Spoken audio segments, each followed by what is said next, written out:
So I went through your video where you have talked about the 4 steps of feedback. So behavior, impact, feelings, and future.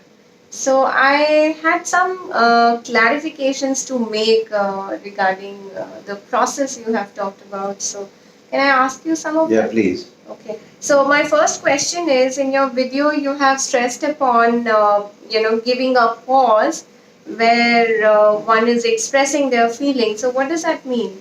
Have you ever applied henna? Yes. As the time passes, the color becomes deeper. Oh, okay. Similarly, in the feedback, when we express feeling and we allow some time, some seconds to for that impact to be made deeper, All right. it makes more sense. Okay. Suppose I say that you have done a very good job and now you do this thing or that thing, then the person might think that I'm saying very good job only to give me some other work. The real impact behind the feedback gets lost. Okay. If it is immediately followed by some other thing. So therefore, it's always better to give a pause. All right. Okay, so my second question is, while you were questioning, you were highlighting on specifics. Like, for example, you said, you took leave for 3 days, or you came late 10 minutes every time for last over 1 month. So, why can't I ask a direct question that, why did you come late instead of making it so complicated? One of the rules of feedback is that it should be specific. Okay. Because if it is not specific, then it becomes judgmental and it becomes subjective. Okay. For example, for me, it may be an important thing that the person has come 3 times late, more than 10 times, 10 minutes in a month. Okay. The other person might feel that I don't come late, I came late only 3 months, 3 times. Okay. So, when it becomes subjective, then the spirit is lost and the correction doesn't take place. Okay. Okay. All right.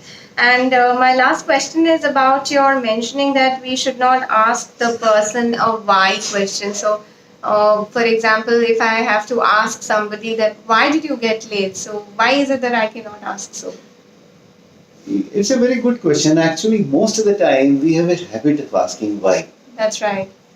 But only thing is, when we ask why, the person has to give a reason. And if the person is successful in convincing me that the reason is genuine, in many cases it leads to a pattern of excuses. And it limits my ability to help a corrective action. Right. For example, you are working with me and you say that you have come late, and I said, why did you come late? You said, my mother-in-law was sick. Okay, take care. That's right. Next time you again come late, and I say, what happened? You say, no, my husband had to go out and so on and so forth. Third time again you come late, and I say that, what happened? Then you say, my son was not well. Now, beyond that, I cannot say anything. And if I tell also, no, you should come on time, you'll go all around the office and tell everybody, see how cruel this person is. My son is sick, and he says, no, you should come on time. Right. And it creates a lot of bad blood. Sure. So, don't get into that quagmire of why. Right. Of course, once you have completed the feedback, subsequently you can ask, by the way, what had happened. Sure. So that will also add a human touch, but don't do it while giving feedback. Okay. Yeah. All right. Thank you so much. That's very wonderful that you've clarified on this. Thank you.